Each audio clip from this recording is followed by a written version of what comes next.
Shalom, povo lindo que vai morar no céu. Bom dia, que Deus abençoe o nosso dia, que seja um dia repleto de bênção, de paz, guardado pelo nosso Senhor e Salvador Jesus Cristo. Nós estamos aqui para gravar mais um devocional, uma meditação diária na Palavra de Deus, dando continuidade aqui no livro de Isaías. Nós estamos no capítulo 8, e nesse capítulo 8 é uma continuidade da profecia aqui de Isaías, né, contra ali o povo da Síria, um povo terrível, né, contra Samaria, né? Então nós vamos ver aqui o que o profeta, né, vai trazer para esse povo aqui. E detalhe, né, aqui nesse capítulo 8, a gente vai ver algo muito interessante no final do capítulo. Por isso eu peço que você fique até o término dessa meditação, pois nós vamos ver aqui a orientação que Deus traz para o profeta com relação a essa questão do espiritismo, as pessoas que buscam essas adivinhações de sonhos, se aparecer e mostrar um sinal miraculoso, né? E de fato acontecer isso, o que você deve fazer, né? Será que isso é verdade? Será que verdadeiramente esses encantamentos é real, né? Qual é a orientação que a Bíblia, a palavra de Deus, nos transmite? Então, bora lá, vamos meditar na palavra, que eu creio em nome do Senhor Jesus, que esse alimento é sólido, é vivificante para a nossa vida, em nome de Jesus, amém? Amém, louvado seja o nome do nosso Senhor, aquele que é único e digno de toda honra, de toda glória e de todo louvor. Isaías capítulo 8. A invasão dos assírios. Disse-me também o Senhor: toma uma ardósia grande e escreve nela de maneira inteligível: rápido despojo, presa segura. Tomei para isto comigo testemunhas fidedignas, a Urias sacerdote e a Zacarias filho de Jeberequias. Fui ter com a profetisa, ela concebeu e deu à luz um filho. Então me disse o Senhor: põe-lhe o nome de rápido despojo, presa segura, porque antes que o menino saiba dizer meu pai ou minha mãe, serão levadas as riquezas de Damasco e os despojos de Samaria diante do rei da Síria.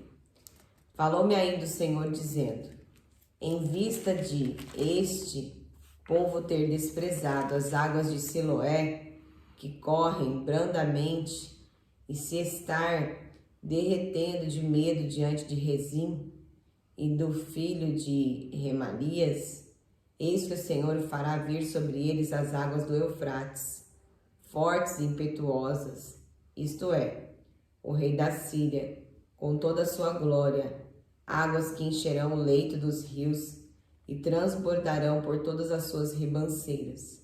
Penetrarão em Judá, inundando-o e passando por ele, chegarão até o pescoço. As alas estendidas do seu exército cobrirão a largura da tua terra, ó Emanuel.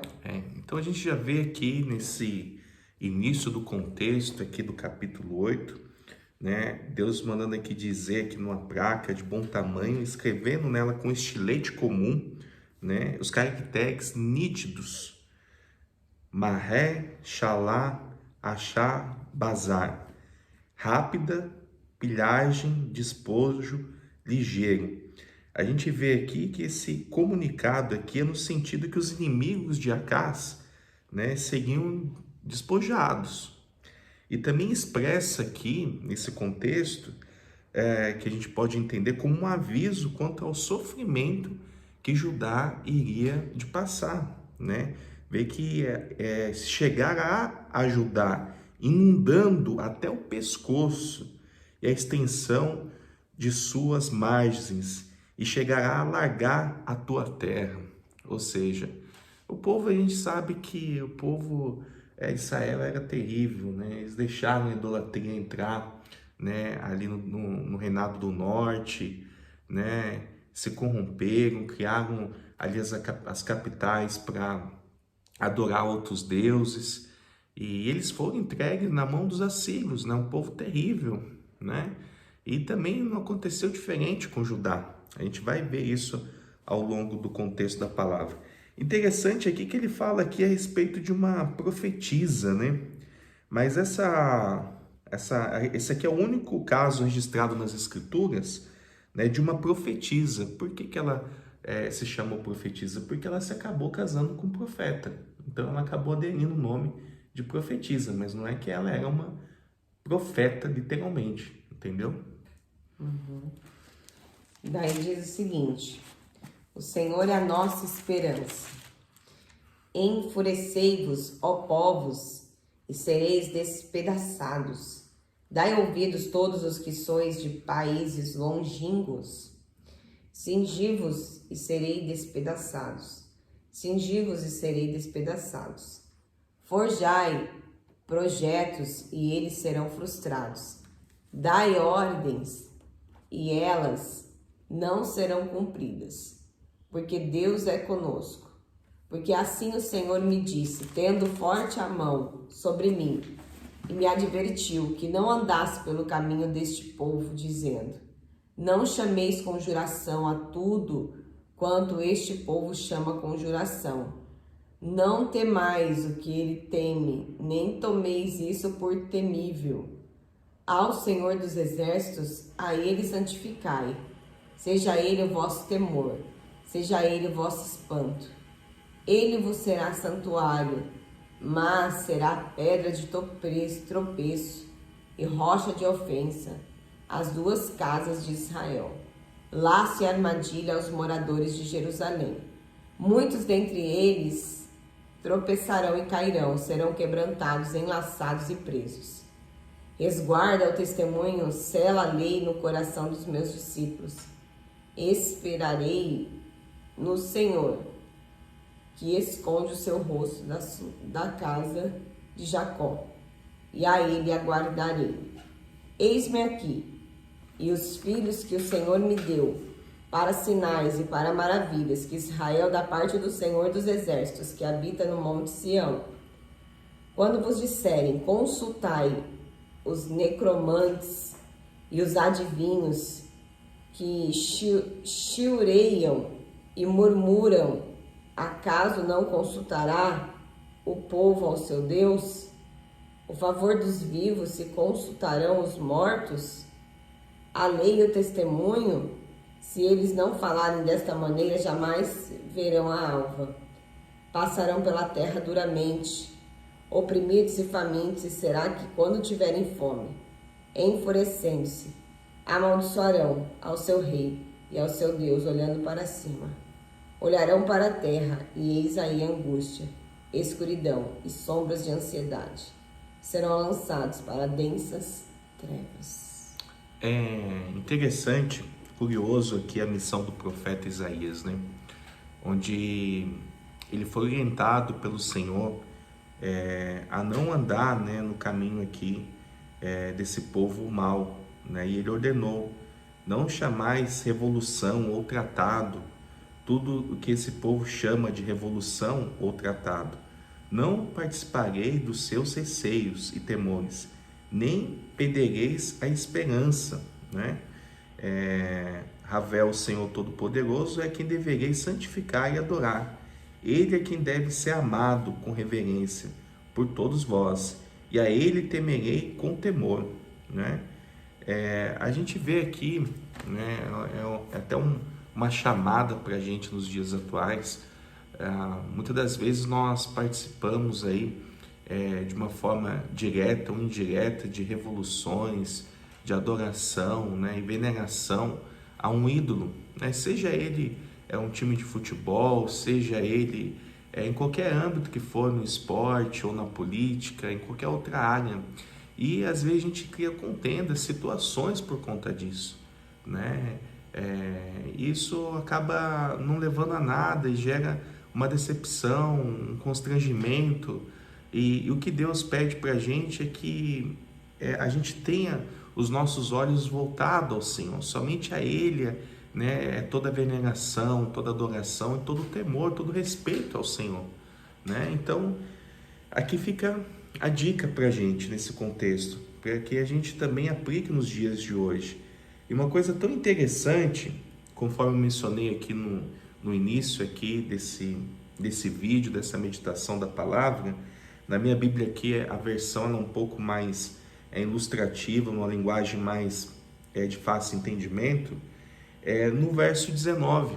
A orientação aqui até está grifada aqui na minha Bíblia aqui com realce de laranja, porque é importante a gente saber, são coisas que norteiam a nossa mente, são questionamentos que surgem no meio do povo, né? Por exemplo, essas questões que a gente vê de Allan Kardec, Chico Xavier, as cartas de Chico Xavier, que até aqui em Minas Gerais, aqui, em Juiz de Fora, né, na Universidade Federal, aí, fizeram-se um estudo, uma tese, para averiguar se as cartas de Chico Xavier verdadeiramente eram verídicas, né? Até houve no passado, um tempo, né, bem distante, aí, uma reportagem, né, do Caco Bacelo com os jovens, né, aprendizes aí no meio da reportagem, fazendo um conteúdo lá em Goiás, lá no João de Deus, né? E ali eles, né, tiveram experiências, vindo ali que eles psicografavam as cartas, né, ficavam ali 1 hora, 2 horas escrevendo aquela carta, e ali diante de muitas pessoas do Brasil e do exterior também que vinham ali para, né, falar com esse ente querido, essa pessoa que partiu e que está do outro lado ali da vida, vamos dizer assim. E o que chamou a atenção deles nessa reportagem é que eles psicografavam a carta, e aí quem estava psicografando levantava e lia essa carta para as pessoas que estavam ali, né? E que era curioso porque ninguém ali brigava, né? Ninguém ali, não havia contenda. Uma única pessoa se levantava no meio do povo e falava assim: essa carta é para mim, é do meu filho e tal, não sei o quê. E aí gera um questionamento, né? Mas como assim, né? Os vivos falarem com os mortos, isso é possível? Gente, a gente precisa se apegar na palavra, né? Se você crê na palavra de Deus, esse tem que ser o seu fundamento sólido, né? O Senhor aqui está dizendo, né? Quando vos disserem, ide consultar algum médium, né? No versículo 19 aqui, do capítulo 8, eu estou lendo. E que falem com espíritos, adivinho, ou alguém que saiba murmurar encantamentos, porquanto o povo costuma recorrer aos seus deuses e aos mortos em favor dos vivos, respondeis. Olha, você vê aqui a chave. O que se deve fazer é consultar a lei e os seus ensinamentos. Se eles não falarem de acordo com esta palavra, certamente jamais poderão ver a luz, né? Então, nós temos que ficar na palavra. Mas aí você pergunta, mas então, Rodolfo, quem são então esses espíritos? Né? Quem são essas pessoas que falam aí com os seres vivos aqui na Terra? São espíritos malignos, usados aí, são demônios, né, que conhecem a vida da pessoa. Irmão, é simples. Quando você quer adquirir um conhecimento da parte do Senhor, faça questionamento, pergunte, e a Bíblia vai responder. Você acha que Deus, o nosso Deus, um Deus de amor, um Deus que longânimo, um Deus que viveu nessa terra como um homem, que morreu naquela cruz, naquele madeiro, que ressuscitou o 3º dia, que enviou alguém que é semelhante à Trindade, que faz parte da Trindade, que é o Espírito Santo, que está conosco, ele quer ver a gente sofrer, ele quer ver a gente pego, né, a alguém que se foi, porque se pensa comigo, quanto que essas pessoas que estão presas nesse misticismo, né, nessa questão aqui de médium, de adivinhações, de sonhos, de espíritos malignos, a pessoa não fica presa a isso, ela não vive, porque em todo tempo, eu acho que o único objetivo dela de vida é de falar com o outro que se foi. Você vai falar sim, talvez você vai ter oportunidade de reencontrar, porque a morte não é o fim, a gente sabe disso, né? Há vida sim após a morte, mas com Jesus Cristo, né, o Rei da Glória, primeiro, quem vai ressuscitar, né? Quem vai ressuscitar vai ser os mortos, e depois nós, aqui que estamos vivos, seremos arrebatados, e nós vamos viver na glória com o Senhor. Então, aquele que aceitou o Senhor Jesus como seu único suficiente Salvador da sua vida, né, e recebeu Jesus no seu coração, na sua vida, a morte não é o fim, né? Mas os mortos, eles descansam, eles não têm contato conosco aqui, né? Se eu não me recordo bem, tem um outro texto que fala a respeito disso. Deixa eu dar uma olhada aqui, só para a gente embasar e consolidar essa nossa meditação da palavra. Se eu não me engano, é Deuteronômio, capítulo de número 13. Advertência contra o paganismo.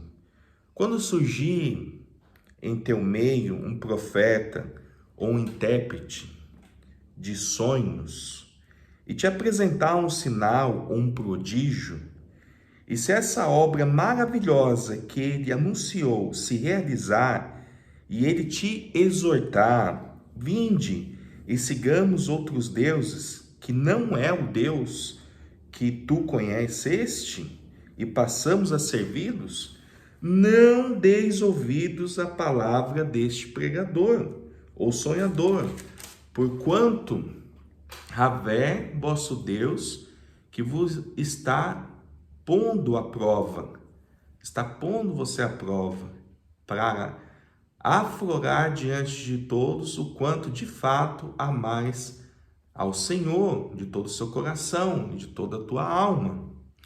Seguireis, pois, somente a Javé, vosso Deus, e a ele amareis com reverência, cumprindo fielmente seus mandamentos e obedecendo a sua palavra.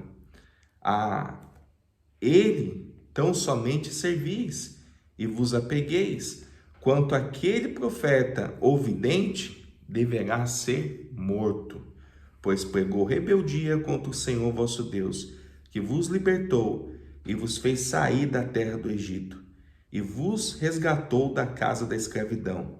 Tal impostor tentou afastar-nos do caminho em que o próprio Javé teu Deus te ordenou caminhar. Deste modo, extirparás o mal do teu meio. Irmão, se a gente for ver na Bíblia, a gente tem muitas advertências quanto a esse paganismo, essa questão do espiritismo, né? Eu não estou aqui para denigrir a religião de ninguém, mas eu estou aqui com compromisso na palavra. A gente vê, mas você fala aqui do Antigo Testamento, mas a gente vê também aquele caso, né, do apóstolo Paulo, que ele estava ali com os discípulos, rumo ali uma missão, uma obra missionária, e vinha atrás dele uma mulher, né, que tinha esse espírito de adivinhação, onde os seus senhores ganhavam o quê? Muito din-din, muito lucro com ela. E ela vinha atrás dele massageando, né, o ego do apóstolo Paulo. Olha, esse homem aí é homem de Deus, né? Ele é filho do Altíssimo. E aí ele falando, olha, que espírito sois, né? E virou para ela e falou assim, espírito mundo, sai dessa mulher. E o espírito saiu, e os senhores, né, os adivinhadores ali ela é adivinhadora, aqueles que obtinham lucro com ela, ficaram muito bravos com o apóstolo Paulo, ficaram muito bravos com ele, porque, né, secou a fonte. Então, mais cedo ou mais tarde, irmão, o jogo vira, né? A gente vê o que tem acontecido no nosso país aí, não vou nem citar, mas vocês têm acompanhado tudo que aconteceu aí e vem acontecendo. Então, vamos nos apegar a algo sólido, vamos ser solidificados, firmados, ter profundidade na palavra. E uma vez que nós ficarmos firmes na palavra, nós não seremos enganados, nós não seremos abalados, porque a nossa rocha, a nossa fortaleza é Cristo Jesus. É Cristo Jesus que nos estira, né, as escamas dos olhos. É Jesus Cristo que nos purifica. Só Ele tem poder de purificar os nossos pecados. É somente o nosso Deus que tem poder de ressuscitar a morte e trazer a vida, irmão. Não existe outro Deus. é só o nosso Deus Altíssimo, em nome de Jesus. Amém. Glória a Deus. Aleluia. Como eu falei muito, você quer orar? Querido Deus e amado Pai, glorificado e exaltado és o teu santo nome. Obrigado, Deus, pelo dom da vida, pela rica oportunidade que temos de podermos meditar na tua santa e poderosa palavra.